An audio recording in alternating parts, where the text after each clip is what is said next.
माथे पर, और ये माथे का सिंदूर आज भारतीय सेना ने बता दिया कि भारत माता के ललाट पर ऐसे ही रहेगा और पाकिस्तान को सबक सिखाया। यही कहना चाहते हैं विवेक जी, मृदुल जी, कि ये सिंदूर का बदला लिया है और ये बता दिया है जी कि भारत की माँ बहन बेटियों का सिंदूर तुम छीन नहीं सकते।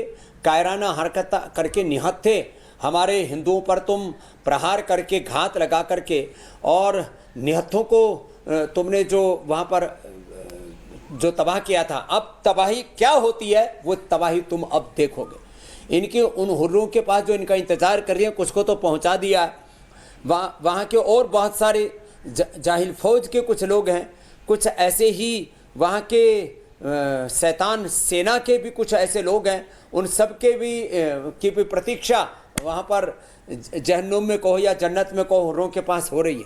उन सबको अपने गंतव्य तक पहुँचाना ही है, और ये करने में हमारी भारत की तीनों जल थल नभ सेनाएं पूरी तरह से सक्षम हैं, और भारत का नेतृत्व पूरा सक्षम है। जो कहते थे कि बता देना अपने आकाओं को, तो देश के आकाओं ने बता दिया है पाकिस्तान की उस जिहादी सेना को, जाहिल नेताओं को, और इन जो है बर्बरतापूर्ण हरकतें करने वाले आतंकवादियों को, जिन्होंने पाकिस्तान को आतंकिस्तान बना दिया, उनको बता दिया है कि भारत के आका क्या हो और क्या कर सकते हैं। और ये तो अभी प्रारंभ है। अभी सेना ने कहा कि हमने अभी जो है सैन्य ठिकानों को अभी ठिकाना नहीं बनाया, लेकिन इसका मतलब ये नहीं कि वो हमारी पहुंच से बाहर है। 100 किलोमीटर अंदर तक मारा है अभी तो। पूरा पाकिस्तान हम भारत में ही बैठे बैठे तबाह कर सकते हैं, ये भारत की सेनाओं ने, भारत के नेतृत्व ने बता दिया है।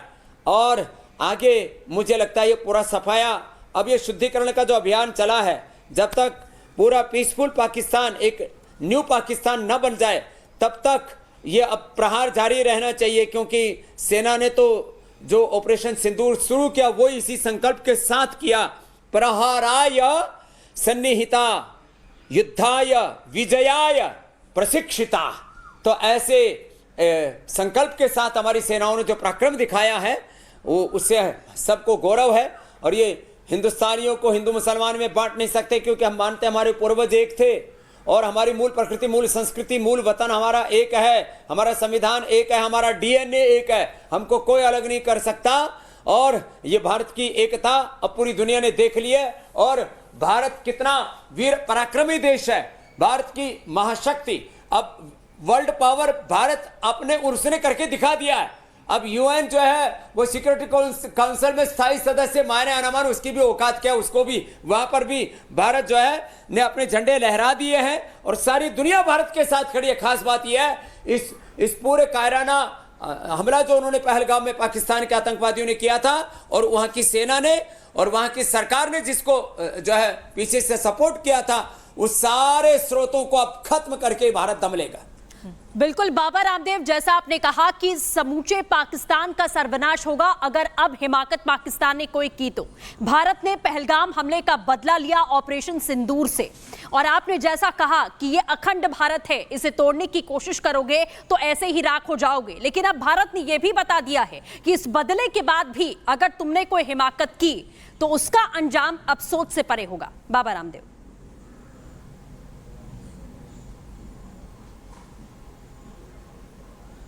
ये आपने बिल्कुल ठीक शब्द प्रयोग किया। पाकिस्तान का सर्वनाश सुनिश्चित है, हमसे वो पैदा हुआ है।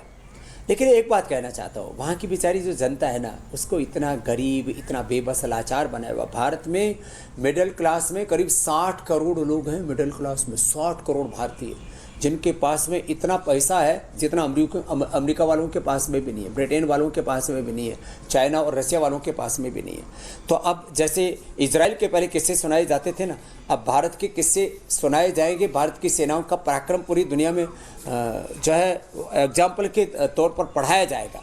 तो ये हम सब के लिए गौरव की बात है। आज भारत की जो राष्ट्रवादिता की पत्रकारिता के लिए जाने जाते हैं, उसकी पूरी टीम है। मैं आप सबकी भी शौर्य को, आप सबकी वीरता को भी प्रणाम करता हूं। और बस पाकिस्तान का सर्वनाश तो अब होकर के ही रहेगा। ये अभी प्रारंभ मात्र है मेरी बहन। अभी विवेक जी, ये पूर्णाहुति नहीं है, अभी संकल्प की पूर्णाहुति बाकी है। और मुझे लगता है कराची और लाहौर में अब तिरंगा लहराएगा, और शायद हर घर से कहीं तिरंगा लेकर के पूरे पाकिस्तान से लोग ना निकल पड़े और मोदी मोदी का जयकार जैसे हिंदुस्तान में सुनाई देता था ऐसे पाकिस्तान की सड़कों में और संसद में ना सुनाई देने लगे। जी महाराज जी, भारत का पराक्रम, भारतीय सेना का शौर्य और बदलते भारत की धाक पूरी दुनिया ने देखी है।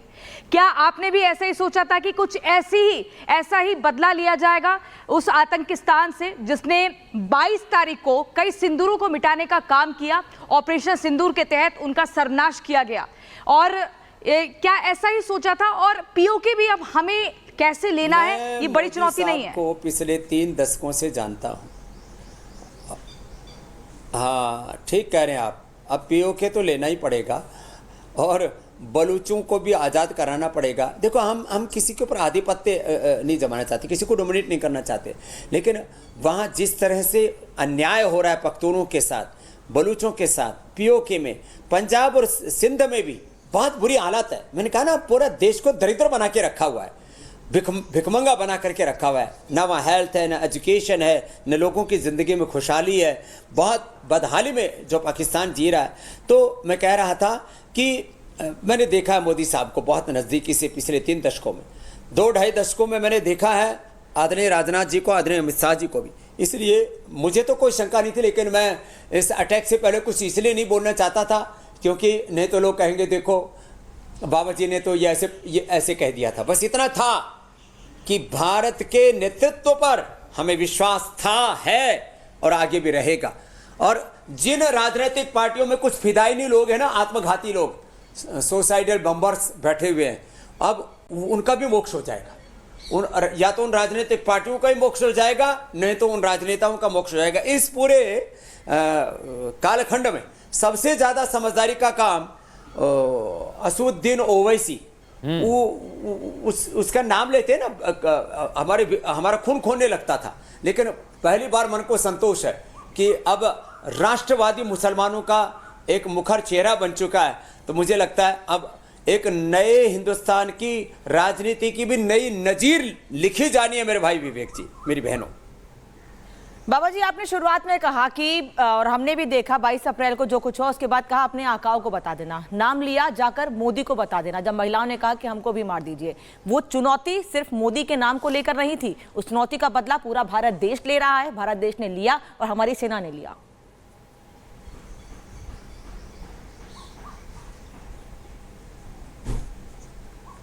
हाँ, और अभी भी पाकिस्तान क्या कर रहा है?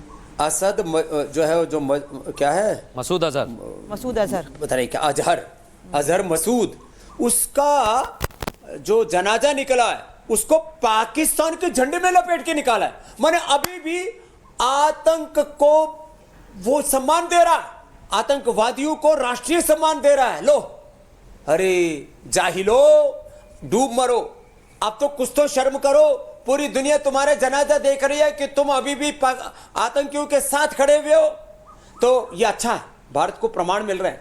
पूरी दुनिया इस समय पाकिस्तान को देख रही है कि वो आतंकियों के जनाजे पर भी वो अपना राष्ट्रीय ध्वज उनको उसमें लपेट करके लेके जाया जाता है। वो अपनी मस्जिदों में आतंक को जो है पुष्पित पल्लवित करता है। माने इस्लाम की आड़ लेकर के, मस्जिदों के मरकज की आड़ लेकर के वो आतंकियों को प्रशिक्षण देता है। और वहाँ की फौज, मुझे तो लगता है अब वहाँ की फौज को भी लोग उनके ऊपर थूकेंगे। और वहाँ के जो जाहिल नेता है ना, अब उनको तो जनता बेनकाब कर ही देगी। मुझे लगता है अब बेचारा बहुत दिनों से वो इमरान खान जेल में बैठा बैठा वो बूढ़ा हो गया है। अब उस बूढ़े शेर को भी शायद लगता है जनता बाहर निकाल लेगी, उसको भी कैद से छुड़वा लेगी। इस समय वो जो उसके राजनीतिक दल है ना, क्या नाम है उसका, वहाँ के लोग जब मुझे लगता है जेल के बाहर पहुँच जाएंगे, उसको मुक्त करवाई लाएंगे। तो पाकिस्तान को पूरा बदलने की ज़रूरत है, और नहीं तो उसका सर्वनाश जैसे कह